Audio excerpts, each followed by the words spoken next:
Hello everyone, this here is the LEGO Ideas Orient Express Train. This has 2,540 pieces. I paid $300 for the set, and I built it live over on my Twitch channel. This set comes with 8 minifigures, some accessories. You get the Locomotive, tender, and then 2 cars. Now the Orient Express, as licensed from the Orient Express company, is all about the passenger service and really about the cars. So I'm going to start with those because that is the focus of the set. Oh yeah, the track base for display is also included here. I personally think that's pretty important for the whole thing to have a place to go and to stay in a line.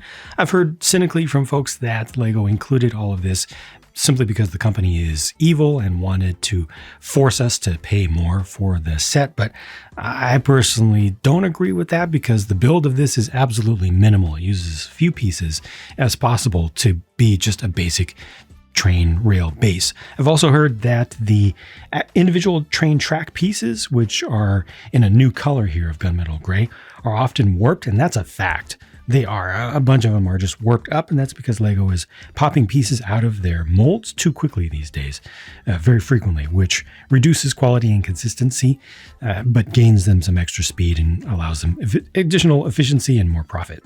This is the dining car. It is primarily 8 wide, like the rest of the train, with just a little bit of overlap with the row of tiles you see right on the side of the roof. Really nice rounding at the edges here. It's also tapered towards the ends. It tapers down to just 6 wide right here, and does fit on standard tracks, although it is not specifically designed to be powered, and we'll talk more about that later on. This does use mostly prints for most of what you see here. The exception being this right down here at the base of the door, which is in the nice dark blue color.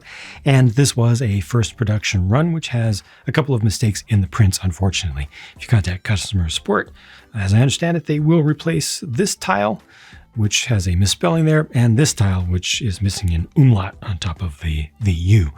The print quality is good, and the stickers are good now that they've corrected them. Again, more on that later. And before I remove the roof to start showing you the interior, I wanted to point out the end of train device here with the little red light specific to this car here, and the fact that the bogies, which again do fit on standard rails, do not use standard magnetic couplers. So they've used a ball and socket system here to connect. They've got a little bit of detailing, not as much as they're reasonably, I think, could have been for something so classy and nice for the bogies themselves. You know, tried to add in some things, a little bit of detail underneath of the car as well. I really do feel like that could have been done up a little bit more for the train fans.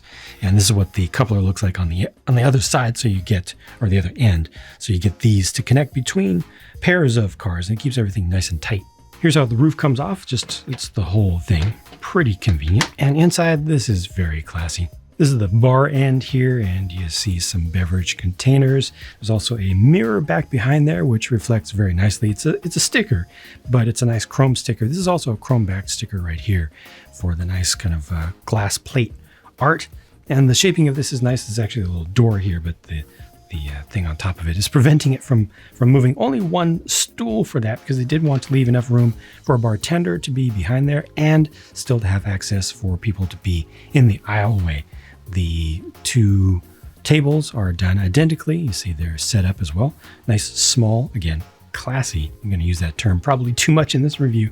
Little lantern there. Good use of space, good amount of space. They've used the 6 wide interior, total width, since you've got the 1 stud or 1 brick thick walls fully used up here. They've used this space, I think, well, kind of intrudes into that space just a little bit here with the edge of the rounded corner for each of the tables, but it feels reasonable to me, and I think it looks good. I think it looks pretty right. These are stickers right here, some more art up on the walls, also look nice, and I like the colors in general, and it just feels good. The ends of this car also have suggestions of ways for passengers to go through, to pass through. I'm going to open the doors on either side so that you can see in there a little bit better, a little bit of art. Once again, with the sticker on either side, and then just the 2 stud wide passageway there, which is not wide enough for a minifigure, but it at least gives you the thought. It's the thought that counts, the idea counts, and I think that's about the best they could do with the space that was available. At the other end, it's offset instead, which is perfectly fine because you've got the bar over there. So just one large sticker is used for that 4 wide piece of art up on the wall. And in this case, again, the passageway is on the other side. So just 2 studs wide and back here going towards the bar. The other car is technically the sleeper. The exterior design is almost identical for this one, but this one does have an additional pair of windows. It doesn't have that blocked off area where the other one had the bar back there, including the wall that has the art on it. So on this side, you can see we've got 6 full sets of the 3 stud wide windows, which are relatively new. They've been around for a while now, but relatively new, and you get them in the gold color here used throughout the entire train. Otherwise, most of this is set up the same, and the roof comes off the same as well. This car is mostly divided into 2 staterooms. So this one here has the large wash basin back there. Not a bath. It's so fancy that it feels like it wants to be a bath, but it's not. It's just a very, very, very, very fancy sink. And then there's a towel hanging from the side. You can play backgammon on the desk there. Another one of those small, nice little lamps built up. And this one has the bunk bed. So this is the cheaper of the 2. That's nice little newspaper right there. But the cheaper of the 2 rooms, the big one has a full-on bed. It's got a nice mirror display up here with the gold frame around it. That is also a sticker, a chrome-backed sticker, and it's showing a suggestion of a reflection of what's just back here. So it's supposed to represent an actual mirror, but they've put some print on it to kind of, I don't know, just add some immersion. It's just an art choice, I guess. They could have just left it as a regular just plain chrome surface. I like the little iridescent bits off to the sides to represent the small lights. A small couch here, which can just barely fit. Depending on how you do it, you can technically make 2 figures fit there, but it's gotta be rough. It's better for just 1. And on this side, another one of those lamps, a little teacup, another beverage container. It's surely just for water, right? And a classic typewriter. Right, so you can have your journalist taking up this very, very nice room. I'm assuming that they would have to be a journalist for a very, very fancy high-end publication. And then this is the restroom, only one restroom in the whole place. There's a toilet with the seat down. You got your toilet paper off to the side. Nice pattern for the tiling. And this is not toilet paper. In this case, it just represents a towel for the sink. And the sink also has a decorated chrome-backed sticker to represent its mirror. Once again, there is a suggestion of space for passengers to pass through, and in this case, it's offset on the side that we're just closest to us, the little 2 stud wide there. Large sticker used on the side, and at the other end, it's exactly the same. So large sticker far away from us, and the 2 stud wide pathway just to the side. The locomotive is widely viewed as the most disappointing aspect of the entire set, and I have to agree with that, and I voiced my thoughts about that when the initial pictures of this came out. It just doesn't look as nice and as detailed as the cars are. It's just too simple, too sleek. I just feel like it needs a lot of greebling. It needs additional detail, and it needs finer textures, I think, on the outside overall. The colors are nice. These are prints for these bands. That's a sticker right there. The details that are here are nice, and there's some really interesting part usage. For example, the nice angled minifig stand piece here in the dark blue.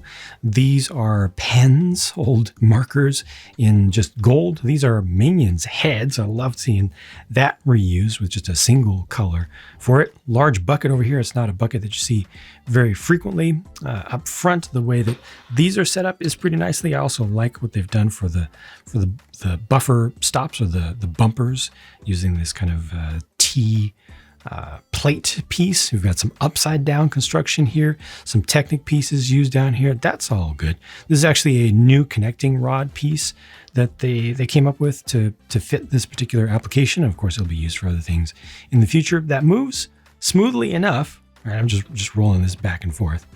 But again, this is not designed to be powered. You technically can make it powered. We'll talk again more about that later, but it is intended to go around regular, including very tight Lego, ridiculously tight radius curves. So there's a flange on this wheel, no flange here, and there's flange on this wheel. And then with your leading wheels, those not only rotate, or leading bogie not only rotates from side to side, also shifts, which is necessary for the geometry to work out. Meanwhile, back at the tender, the center axle simply slides back and forth, which is also necessary for this long of a wheelbase to be able to negotiate those very tight turns.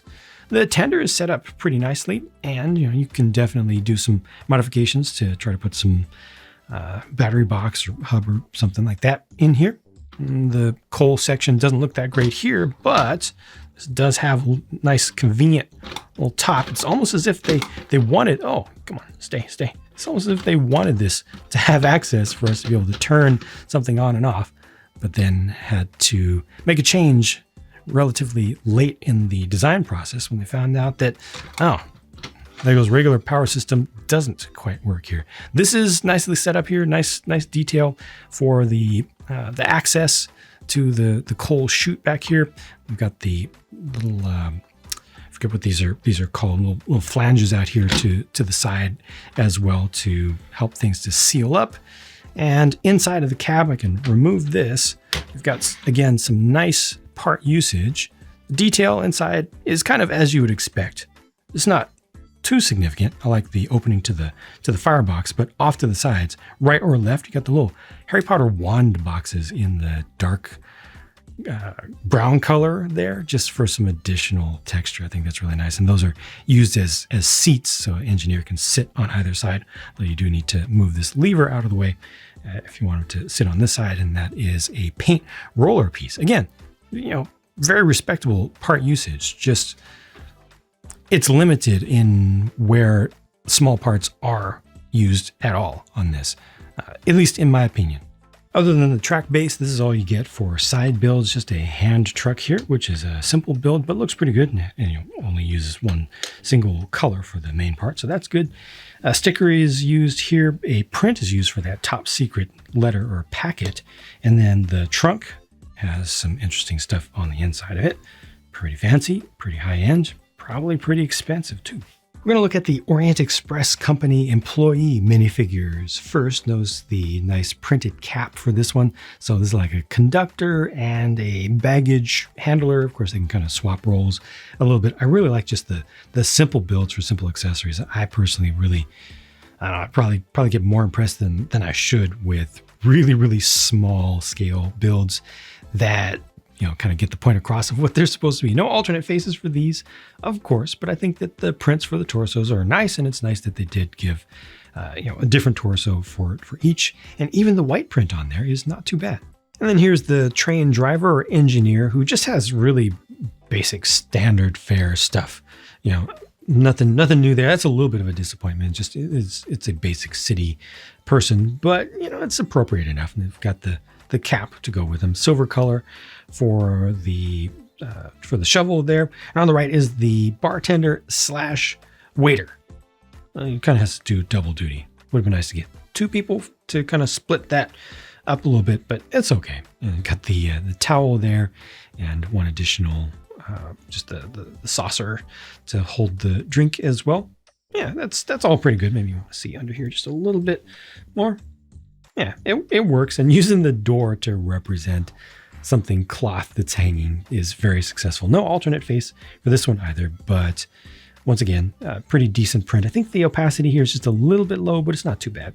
Here are some of the passengers with some nice reuses of parts, in my opinion. And I mentioned that the big stateroom might have a journalist. I think that might be her there. Yeah, really, I like the two-piece handbag build there. It's kind of perfect. The print here is especially nice. Really good prints around the back there. Also, I think all of this works out. Alternate face for that one. Thank goodness. Alternate face here also, but none for that one. And here's a filmmaker who may be working in support of the journalist, or this could be the only journalist and maybe the other person was simply just writing a note. That's all. You kind of have to make up your own stories, and that's perfectly fine. But this is nice. I appreciate the inclusion of the dual molded legs there as well. This looks very appropriate. I like the new build for the camera. It's simple, but it's nice and compact. You know, some of the specialized ones in the past have been too big. Some of the custom builds have been too big, but with the use of modern parts, finally got it pretty darn right. I'm happy with that. And the figure does stand up on the ground. You just have to have them lean back a little bit, and the center of gravity works out okay, that they don't even need to be on a studded base. I was expecting more leftover parts, honestly, but at least we do get a couple of nice prints and the gold color here. Yeah, you know, some little interesting stuff. And finally, I'm going to try not to talk your ear off completely about this very unfortunate sticker situation. So the set comes with 2 sets of stickers, one white backed, one chrome backed. The initial production models had the wrong ink put into the machines to give you this Keat orange, the flame yellowish orange color for the outline. For all of these here, it's supposed to be gold. So that sheet was supposed to look just like this and not like that. So you contact customer support, they will send you a replacement. However, I very strongly recommend that you contact them by phone or chat and make sure that they're sending you the right thing, because at first I went to their website and used the fancy new feature that they have, said get the stickers, and they sent me this. I wanted these, they sent me this. So after that, I contacted customer support and they sent out the correct ones, and then I never received them. Weeks later, after I was supposed to have received it, I contacted them again. They sent them again. They sent 2 on the same day. Well, they arrived on the same day. Allegedly, the first one was sent out when I contacted them the first time. The second was sent out the time that I contacted them the second time, but honestly, they just messed up. So again, do contact customer support. They will send them to you for free, but make sure that you don't just use the basic online shortcut on the website, which looks like it'll work great, but it didn't for me. Contact them by chat support or by phone, and they'll get you taken care of. And at the same time, get your replacements for, if you have them, the incorrect tiles for this one right here and for this one. Now, I still need to talk about powering this up with a motor and a battery or electronic system. I should have been more clear about this right from the start.